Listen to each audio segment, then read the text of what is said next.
Katika Afrika Mashariki, Kenya ni mahali pekee ambako kuna uhuru wa kisiasa. Hapa mtu akisimama na kumkosoa rais, haletewi watu wakuja kumkamata na kumpoteza kama ilivyo kwenye nchi zingine majirani zetu. Hapa vyombo vya habari vinaandika uchafu wa serikali bila uoga.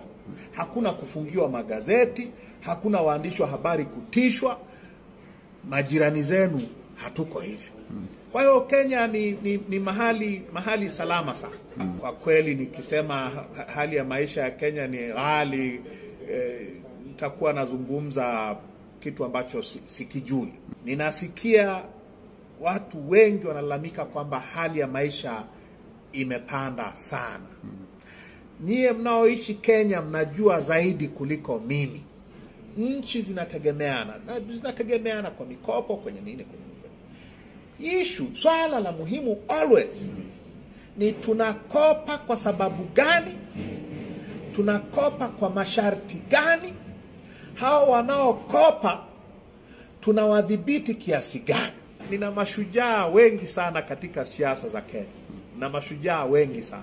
Kwa mashujaa wangu ni wale walioitoa Kenya kwenye utawala wa giza wa chama kimoja na kuileta kwenye demokrasia yenye katiba mpya. Wako wengi sana.